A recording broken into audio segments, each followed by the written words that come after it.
Yo, what's up mga koyen? Dito nga pala tayo sa Ayala Malls Vertis North. Kasama ko sina mom and dad na kung saan a-attend tayo ng birthday ni Tita Susan na gaganapin dito sa Sam's 2 Anli Samgyup. Day 12 na ng aking bakasyon. Ayan, kaya pupunuin natin sila ng mga umatikabong sorpresa. Kasama ko ang miyembro ng Family Heist. Siyempre ako, si Kuya, si Lizzie at si Kuya Aboy. Ayan, pagmasdan nyo ang kanilang mga pagkain, menu. Ayan, kumuha nga muna ako ng aming lulutuin. Tara, samahan nyo muna kami tsumibog. Absent nga pala si Lizzie dito kasi inahanda niya yung pyesa niya para sa paparating na concert.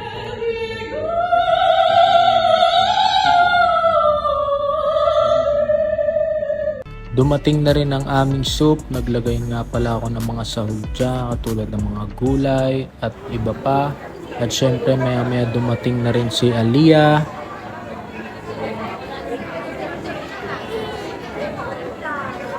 Si Tita Nenen, si Aki at si Kuya Philip. Absent nga pala dito si Ate Rina kasi may duty siya ngayon.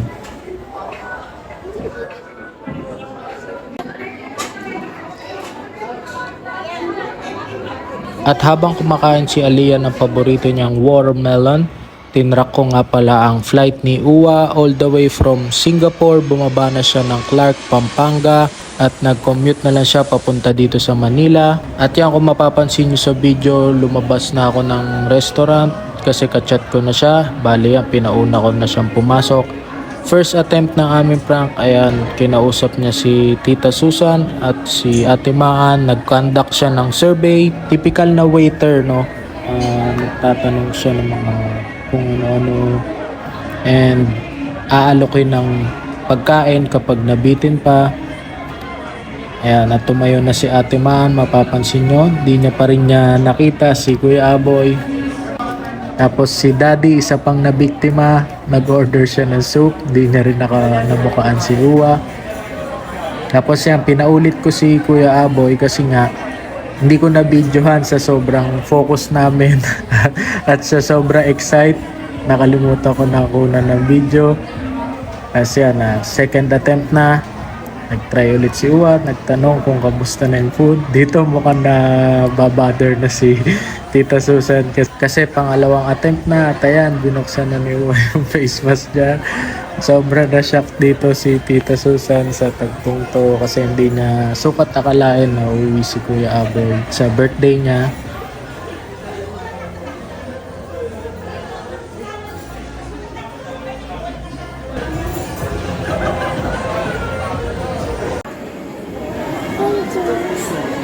Sige, isa pa kuya.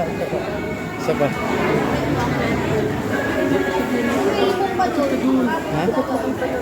Ayan na. Ito okay? Confused. No. Isa pa kuya. Confused. Wait. Stand mo.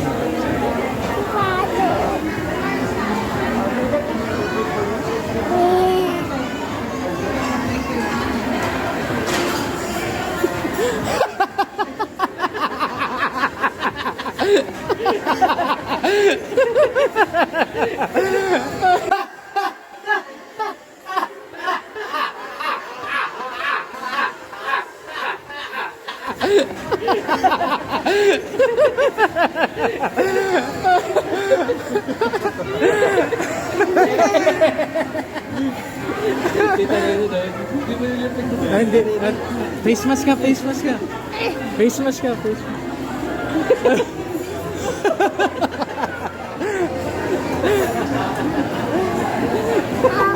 Kuya, mag-face mask ka sa Ate Maan. Tita Mitch.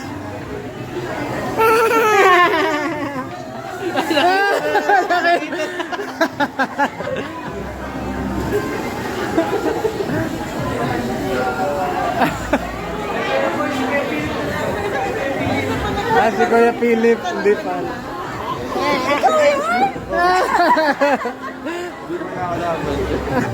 No way.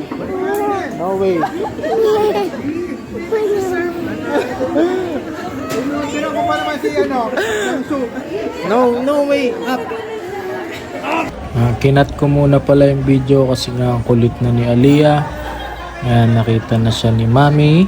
At nakita na rin siya ni Ate Maan. Gulat na gulat siya sa tagpon to. Ayan, siyempre, iyakan moments na.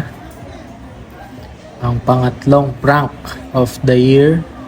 Sayang wala lang si Lizbeth dito kasi sobrang solid ng pangyayari. Mas lalo na kung nandito siya. Sobrang na-miss namin yung isa't isa. Ayan, talagang nakapan pa. Ayan, pinagsuot nga pala ulit namin na face mask kasi ipaprank namin si Kuya Philip. Hindi pa niya nakikita si Kuya Aboy. Ayan, kung maalala nyo yung first prank namin, syempre si Lizbeth. Pangalawa ako, yung sa Okada. Ayan, pinag-usapan nila yung pangyayari. Ang galing talaga umacting ni Kuya Aboy dito. Props din sa kanya. Sobrang solid niya umacting. Hindi talaga halata.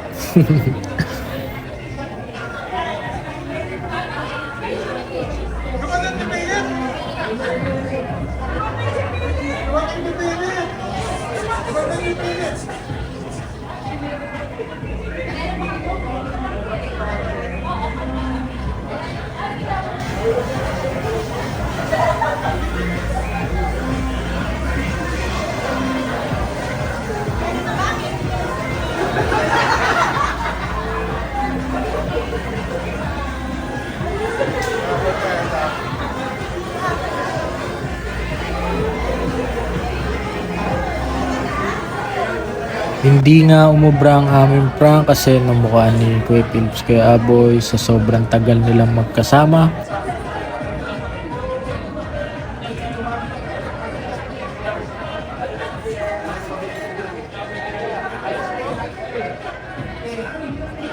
Ayan, nabad ko muna yung aking jacket at nilipat ko sa ibang angle sa kabilang side. Makikita nyo sobrang daming tao kaya isa to sa mamimiss ko na kaganapan ng bakasyon ko. Siyempre yung family gathering, hindi dapat yan pwede mawala, lalong lalo na nasa malayo ko ng mahabang panahon. Tara, samahan nyo kami tsumibog ulit, part 2 na ng Chibugan. Siyempre, yan, sulitin natin kasama ang ating pamilya.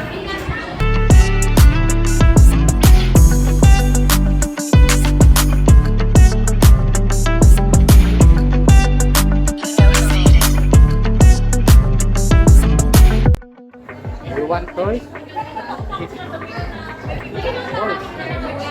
Toys. Toys. Ayun, nayaya nga si Kuya Aboy bumili ng laruan ni Aliyah. Maya konti, nag-picture taking na kami. At pagkatas namin kumain, ayan, tumawag na si Ate Maan ng taxi driver.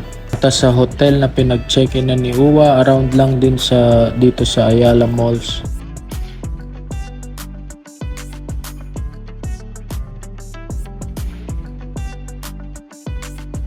Ayan, waiting muna kami dito. Ayan, may una naming hinatid si Laaki. Ayan, sinakay ko na sa sasakyan.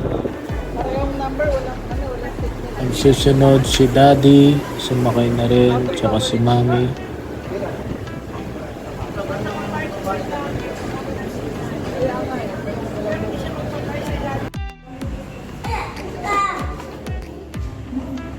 Aki, what's that?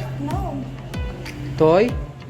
Gusto ko lang magpasalamat sa Panginoon syempre at sa aking family. Maraming salamat sa inyo, sa mga nanonood. Peace out, let's go!